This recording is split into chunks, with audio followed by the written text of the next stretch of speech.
ನಮಸ್ಕಾರ, ನನ್ನ ಹೆಸರು ಕಾರ್ತಿಕ್ ಗೌಡ ಅಂತ. ನಾವು ದ್ರಾಕ್ಷಿ ಬೆಳೆಗಾರರು. ಇದು ಬಂದು ಕೃಷ್ಣ ಸೀಡ್ಲೆಸ್ ನೋಡಿ. ಈ ವೆರೈಟಿ ಬಂದು ಸೂಪರ್ ಸೋನಾಕ್ ಅಂತ. ನಾವು ಗಿಡ ಹಾಕಿದ್ಮೇಲೆ ಗಿಡ ಉಣ್ದಾಗಿಂದ ನಾವು ಹಣ್ಣು ಬರೋದ್ ಲೆಕ್ಕ ಹಾಕೊಂಡ್ರೆ 1.5 ವರ್ಷ ಆಗ್ತದೆ.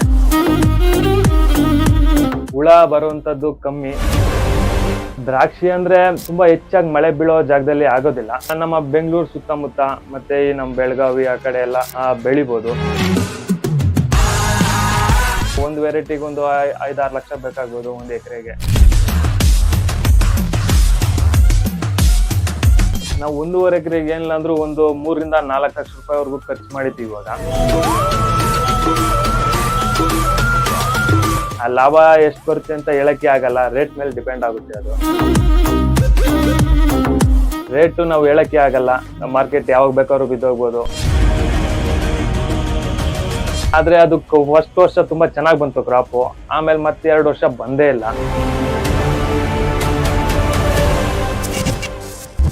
ನಮಸ್ಕಾರ, ನನ್ನ ಹೆಸರು ಕಾರ್ತಿಕ್ ಗೌಡ ಅಂತ.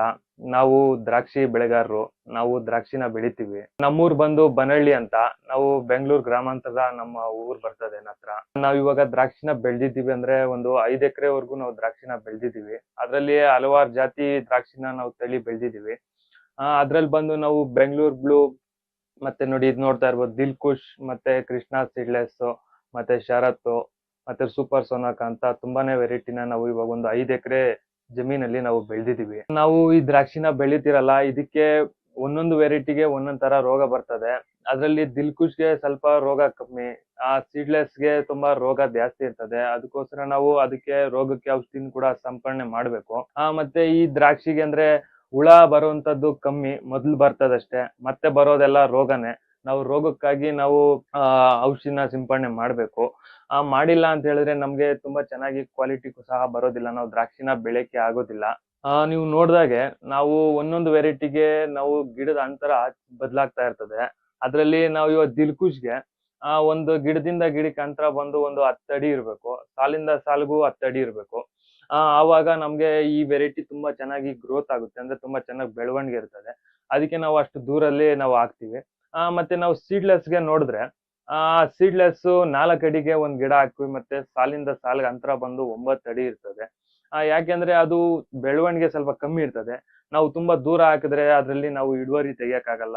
ಮತ್ತೆ ರೋಗ ಅನ್ನೋದು ತುಂಬಾ ಹೆಚ್ಚಾಗಿರ್ತದೆ. ಅದಕ್ಕೆ ನಾವು ಸ್ವಲ್ಪ ಸಾಲಿಂದ ಸಾಲ ಹತ್ರ ಮಾಡಿ ಗಿಡನು ಸ್ವಲ್ಪ ಹತ್ರ ಮಾಡ್ಬೇಕು. ಆ ತರ ನಾವು ಈ ಒಂದೊಂದು ವೆರೈಟಿನೂ ಒಂದೊಂದ್ ತರ ನಾವು ಗಿಡನ ನಾವು ತೋಟದಲ್ಲಿ ಹಾಕಿದೀವಿ. ನೋಡ್ಬೋದು, ಈ ತೋಟದಲ್ಲಿ ಬಂದು ಒಂದು 650 ಗಿಡ ಹಾಕಿದೀವಿ ದಿಲ್ಖುಷ್. ಅದೇ ತರ ನಾವು ಸೀಡ್ಲೆಸ್ ಅಲ್ಲಿ ಒಂದ್ ಎಕರೆಗೆ ಏನಿಲ್ಲ ಅಂದ್ರೂ ಒಂದು 800 ಗಿಡ ಬೀಳ್ತದೆ. ಇದ್ರಲ್ಲಿ ಬೀಳೋದಕ್ಕಿಂತ ಒಂದು 2 ಪಟ್ಟು ಜಾಸ್ತಿ ಬೀಳ್ತದೆ ಗಿಡ. ನಾವು ಗಿಡ ಹಾಕಿದ್ಮೇಲೆ ಗಿಡ ಉಣ್ದಾಗಿಂದ ನಾವು ಹಣ್ಣು ಬರೋದ್ ಲೆಕ್ಕ ಹಾಕೊಂಡ್ರೆ 1.5 ವರ್ಷ ಆಗ್ತದೆ. ಯಾಕಂದ್ರೆ 1 ವರ್ಷ ನಾವು ಗಿಡನೇ ಬೆಳ್ಸಕ್ಕೆ ಮತ್ತೆ ಗಿಡ ಕಟ್ಟಿ ಮತ್ತೆ ಸೆಕೆಂಡ್ರಿಗಳೆಲ್ಲ ಬೆಳ್ಸಕ್ಕೆ ಇಲ್ಲ ಅಂದ್ರೂ 1 ವರ್ಷ ಆಗ್ತದೆ. 1 ವರ್ಷ ಆದ್ಮೇಲೆ ನಾವು ಗಿಡನ ಕಡ್ಡಿ ಮಾಡಿರೋದನ್ನ ಪ್ರೂನಿಂಗ್ ಮಾಡಿದ್ರೆ ಅದು ಮತ್ತೆ ಬರಕ್ಕೆ ಏನಾದ್ರು 4 ತಿಂಗಳಾಗುತ್ತೆ. ಅದಕ್ಕೆ ಹಣ್ಣು ಕಟಾವು ಎಲ್ಲ ಮುಗಿಯೋಷ್ಟ್ರಲ್ಲಿ ಒಂದು 5-6 ತಿಂಗಳಾಗುತ್ತೆ. ಅದಕ್ಕೆ 1.5 ವರ್ಷ ಆಗ್ಬೋದು ಒಂದು ಬೆಳೆನ ನಾವು ದ್ರಾಕ್ಷಿ ಉಣಿದ್ಮೇಲೆ ನಾವು ತಗೊಳಕ್ಕೆ. ಸರ್, ಗಿಡ ಹಾಕ್ದಾಗೆ ಇದಕ್ಕೆ ಅವಾಗ್ಲಿಂದಾನು ರೋಗ ಬರ್ತಾ ಇರ್ತದೆ ಎಲೆಗೆ. ಯಾಕಂದ್ರೆ ಈ ಬೇಸಿಗೆಯಲ್ಲಿ ಏನೋ ಅಷ್ಟೊಂದು ರೋಗ ಬರೋದಿಲ್ಲ. ಮಳೆನಾದ್ರೂ ಬಿದ್ರೆ ಅದಕ್ಕೆ ಡೌನಿ ಮಿಲಿಡ್ಯೂ ಮತ್ತೆ ಪೌಡ್ರಿ ಅನ್ನೋದು ತುಂಬಾ ಹೆಚ್ಚಾಗಿ ಬರ್ತದೆ. ಯಾಕಂದ್ರೆ ಇದು ತುಂಬಾ ಎಲೆ ತುಂಬಾ ತೆಳುವಾಗಿರ್ತದೆ. ಅದಕ್ಕೋಸ್ಕರನೇ ಇದಕ್ಕೆ ರೋಗ ಬೇಗ ಬೀಳ್ತದೆ ಎಲೆಗೆ. ನಾವು ದ್ರಾಕ್ಷಿ ಗಿಡನ ಡೈರೆಕ್ಟ್ ಆಗಿ ಕಡ್ಡಿ ಉಣಿದು ಸಹ ಬರ್ತದೆ. ಆದ್ರೆ ನಮ್ಗೆ ಬೇರ್ಗೆ ತುಂಬಾ ರೋಗ ಬರೋದ್ರಿಂದ ನಾವ್ ಇವಾಗ ಒಂದು 10-15 ವರ್ಷದಿಂದ ನಾವೆಲ್ಲ ಕಸಿ ಮಾಡ್ತಾ ಇದೀವಿ. ನೋಡ್ಬೋದು, ನಾವ್ ಇಲ್ಲಿ ಕಸಿ ಮಾಡಿದೀವಿ. ಆ ಕೆಳಗಡೆ ಇರೋಂತ ಗಿಡ ಬಂದು ಡಾಗ್ರೇಜ್ ಗಿಡ. ಆ ಗಿಡನೇ ಬೇರೆ. ಮತ್ತೆ ಮೇಲೆ ನಮ್ಗೆ ಯಾವ ವೆರೈಟಿ ಬೇಕು ಆ ವೆರೈಟಿ ಕಟ್ಟಿದೀವಿ. ನಾವ್ ಇದೇ ಗಿಡನೇ ಕಡ್ಡಿ ಕಟ್ ಮಾಡಿ ಡೈರೆಕ್ಟ್ ಆಗಿ ಹಾಕಿದ್ರು ಸಹ ಬರ್ತದೆ. ಆದ್ರೆ ಅದಕ್ಕೆ ರೋಗ ತುಂಬಾ ಜಾಸ್ತಿ ಇರ್ತದೆ ಬೇರ್ಗೆ. ನಾವು ಕಸಿ ಮಾಡಿದ್ರೆ ಅದಕ್ಕೆ ಬೇರ್ಗೆ ರೋಗ ಏನ್ ಬರೋದಿಲ್ಲ. ಅದಕ್ಕೋಸ್ಕರ ನಾವು ಕಸಿ ಮಾಡಿ ನಾವು ಗಿಡನ ಸ್ವಲ್ಪ ಚೆನ್ನಾಗಿ ಬೆಳೆಸ್ಕೋಬಹುದು. ಮತ್ತೆ ಕ್ವಾಲಿಟಿ ಸಹ ತುಂಬಾ ಚೆನ್ನಾಗಿ ಬರ್ತದೆ. ಮತ್ತೆ ನಾವು ಇದನ್ನ ಡಾಗ್ರೇಜ್ ಗಿಡನ ಉಣಿದ್ರೆ ಒಂದು 6 ತಿಂಗಳಿಗೆ ನಾವು ಅದನ್ನ ಕಸಿ ಕಟ್ಕೋಬಹುದು. ನಮ್ಗೆ ಯಾವ ಜಾತಿ ಬೇಕು ಆ ವೆರೈಟಿ ತಗೊಂಡ್ ಬಂದು ನಾವು ನೋಡ್ಬೋದು. ಈ ಹಣ್ಣು ಬರಕ್ಕೆ ನಾವು ಇದಕ್ಕೆ ಗೊಬ್ಬರನ ಸಹ ಕೊಡ್ತೀವಿ. ಕೊಟ್ಟಿಗೆ ಗೊಬ್ಬರನು ಯಥೇಚ್ಛವಾಗಿ ಕೊಡ್ಬೇಕು. ಮತ್ತೆ ಅದ್ರ ಜೊತೆಲಿ ಬೇರೆ ಮೂಟೆ ಗೊಬ್ಬರನು ಕೊಡ್ಬೇಕು. ಅಂದ್ರೆ ತುಂಬಾ ಹೆಚ್ಚಾಗಿ ಕೊಡೋದಿಲ್ಲ. ಮಣ್ಣಿನ ಚೆಕ್ ಮಾಡಿ ಎಷ್ಟಿರ್ತದೆ ನೋಡ್ಕೊಂಡು ಕಮ್ಮಿ ಇದ್ರೆ ಕಮ್ಮಿ, ಮತ್ತೆ ಜಾಸ್ತಿ ಯಾವ್ದಾದ್ರು ಪೋಷಕಾಂಶ ಜಾಸ್ತಿ ಇದ್ರೆ ಅದಕ್ಕೇನ್ ಬೇಕಾಗಲ್ಲ. ಕಮ್ಮಿ ಯಾವ್ದಿರ್ತದೆ ಅದನ್ನ ಮಾತ್ರ ನಾವು ಕೊಟ್ಕೊಂಡು ನಾವು ತೋಟ ಮಾಡ್ತೀವಿ. ದ್ರಾಕ್ಷಿ ಅಂದ್ರೆ ತುಂಬಾ ಹೆಚ್ಚಾಗಿ ಮಳೆ ಬೀಳೋ ಜಾಗದಲ್ಲಿ ಆಗೋದಿಲ್ಲ, ಮತ್ತೆ ತುಂಬಾ ಬಿಸಿಲಿದ್ರು ಆಗೋದಿಲ್ಲ.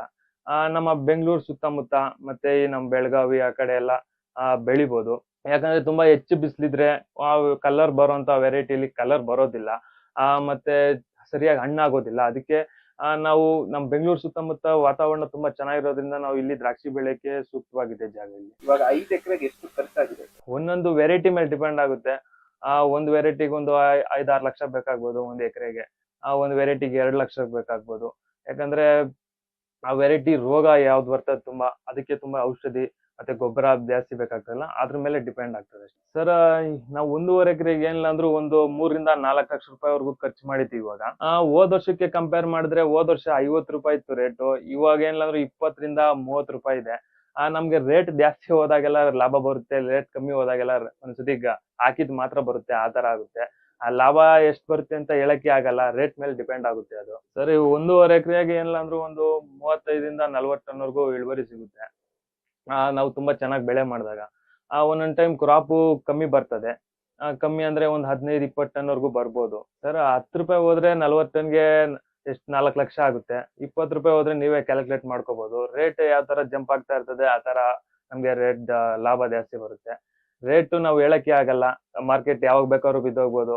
ನಾವು ಧೈರ್ಯ ಮಾಡಿ ನಾವು ಇನ್ವೆಸ್ಟ್ ಮಾಡ್ತಾ ಇರ್ತೀವಿ.